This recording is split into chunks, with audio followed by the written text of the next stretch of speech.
So I want to add I thought this would be a good combination here of quotes. You say politics in any society is doomed to be the lowest on the hierarchy of virtue, the first to fall into corruption and the last to move into integrity, because politics selects its participants from those motivated by power and rewards them with more power.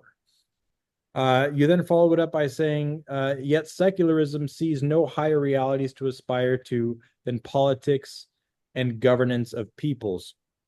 So that first quote I thought was really important because it does seem that those that are hungry for power, that are on big ego trips or want to push their specific agenda, not necessarily come to a common ground with anyone, but wants to enforce their ideology. Those are the ones that typically seek for power and hold office. Then I think we do get some actual reason here when you say that secularism sees no higher realities to aspire to than politics and governance of people. So if we are under the assumption, we know that, okay, politics is kind of a dirty cesspool, it's just kind of, Yeah, why would anyone go there? And then you have secularists who see that there's nothing higher than that. right. When I look at religion, when I look at politics, I mean, of course, you can look at organized various aspects of organized religion and say, like, okay, this was definitely a human driven desire or aspiration that used then politics, or that used religion as a vessel to then push their ideology, more so than with politics, because I think religion is a little more, I guess, set foundationally. I mean, of course, with politics, you have the Constitution, you have other articles that are kind of, I guess, the foundations. With religion, you have the Bible, you have the Bhagavad Gita, you have the Quran. But I think that politics is easier to manipulate. It's more flimsy, right? It's more versatile. It changes. I guess that's also because there are multiple parties, but it seems, I guess, kind of you're shooting yourself in the foot if you were to call politics the highest reality to aspire to, if it's so flimsy and so easily corruptible. Yeah. Yeah. So I'd say I think there's two things going on there. One that you're pointing to of um, that unless you believe politics is the highest realm, in which case you're sort of a materialist, even if, whatever the person pre-existed official materialism or whatnot. Essentially, it's the belief that there's no higher truth other than the reality of humans bumping into each other as material objects. Right. Um, and then if you have religion, in theory, at least, that admits for, um, let's go and say eternal truths. Maybe you would talk about a middle ground of just deeper truths. But, if you're secularist, you can look at religion and just say, well, that's nonsense. People are just lying to themselves. There's no such thing as eternal truth. Okay, fine.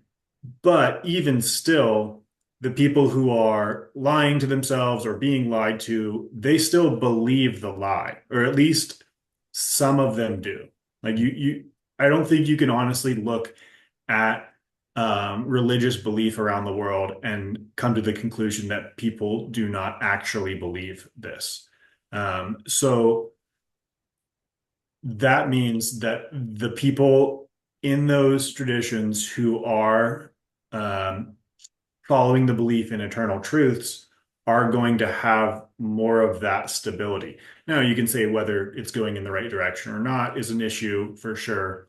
I mean, I'm trying to avoid because you can play the no true Scotsman game with anything. You can say, oh, well, people who are truly religious would never be so fanatical and violent, or people who are truly secular would be rational, and it's only the non-true secularists who are whatever. Like that gets us nowhere. The reality is we live in a world of difficult people, a lot of them well, let's say all of us making stupid decisions at times, some people more wrapped up in stuff than others, blah, blah, blah. It's messy, it's complicated. So,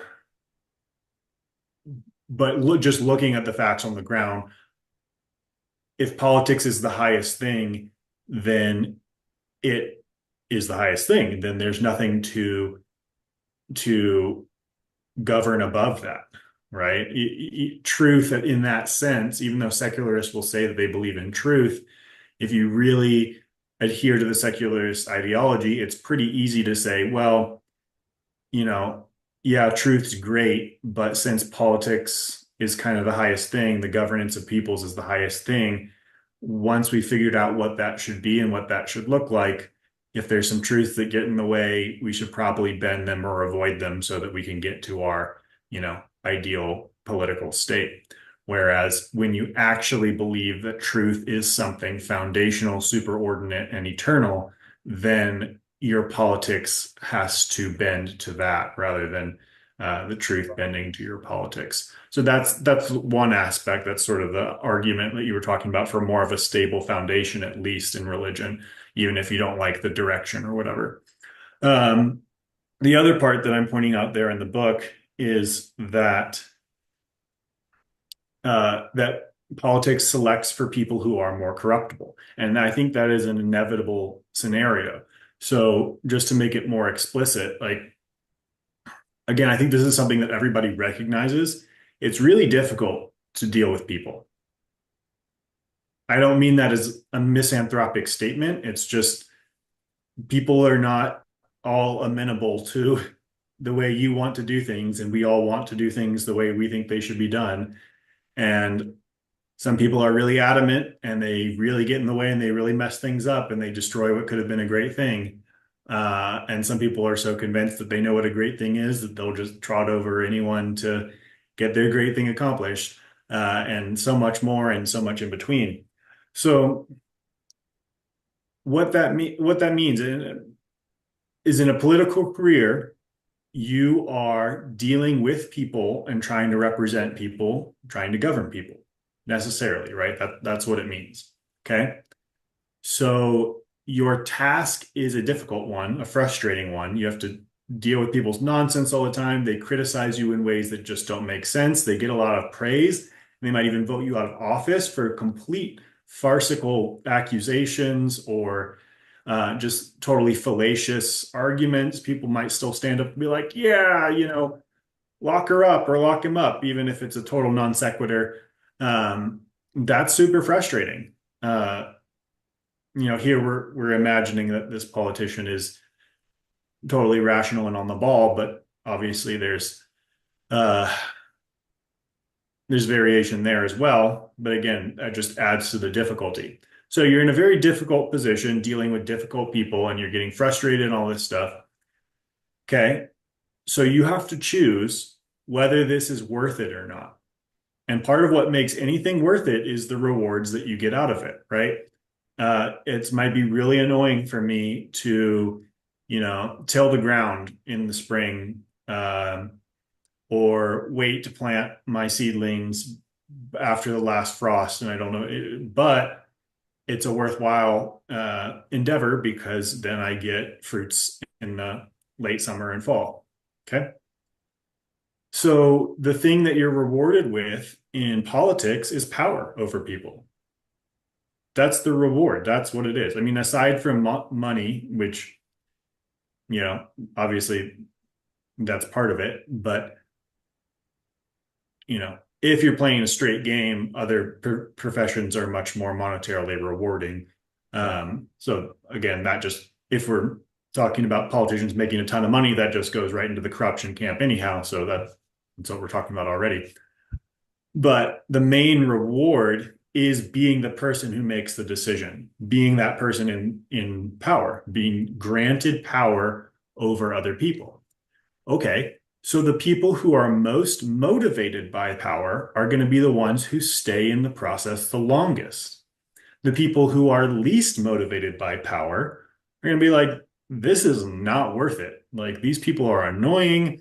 This is all lies. I'm getting slandered for no reason. There's no one standing up for me. Or if there are, it's not making a dent. Okay, I'm just done with this because I don't care that much. I don't want to be in power. Power doesn't do it for me. So I'm going to go do my own thing. Okay. So you have a selection mechanism that filters out people who are less um, less motivated by power and selects for the people who are more motivated by power.